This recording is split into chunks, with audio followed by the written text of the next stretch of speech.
որ այդ երկրները կսկսեն մեզ դիտարկել թշնամու տեսանկյունից, կարող եմ ասել, որ սա պատերազմ է։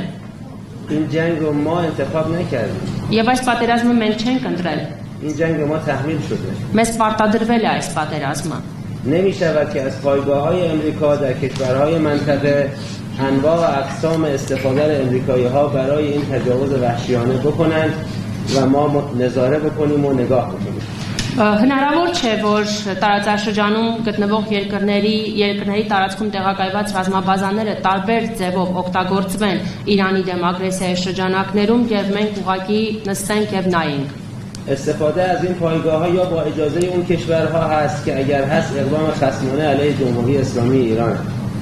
Այդ երկրներում տեղակայված ռազմաբազաների օգտագործումը տեղի ունեցել կամ այդ երկրների թույլտվությամբ, ինչը որ արդեն իսկ թշնամական վերաբերմունք է Իրանի նկատմամբ, یا بدون رضایت و اجازه اون کشورها هست که در این صورت اون پایگاه‌ها در جوریسدیکشن و در صلاحیت سرزمینی اون کشور نیستند و دقیقاً ما داریم انگار خاک ایالات متحده رو هدف قرار میدیم. Կամ էլ այդ երկրների իշխանությունների հետ համաձայնեցված չեն եղել այդ գործողությունները, իսկ այս պարագայում մենք արդեն գործ ունենք այն դեպքի հետ, որ այդ տարածքները փաստացի չեն գտնվում այդ երկրների ինքնիշխանության ներքո եւ դրանք դիտարկվում են որպես ԱՄՆ տարածքներ։ این جنگ بقای سرزمین ما، حاکمیت ما و هست و نیست ماست. بنابراین ما در این جنگ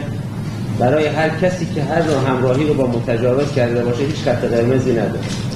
Այս պատերազմը մեր գոյատևման, ինչպես նաև Իրանի լինել-չլինելու մասին է եւ այս հարցում այն բոլոր ուժերը, ովքեր որ այն բոլոր ուժերի,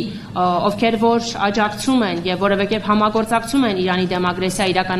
իրականացրած պետության հետ, այդ ուժերի հետ մեր դիմադրության հարցում մենք որևէ կարմիր գիծ չունենք։ در مورد سوال شما در مورد مسیرهای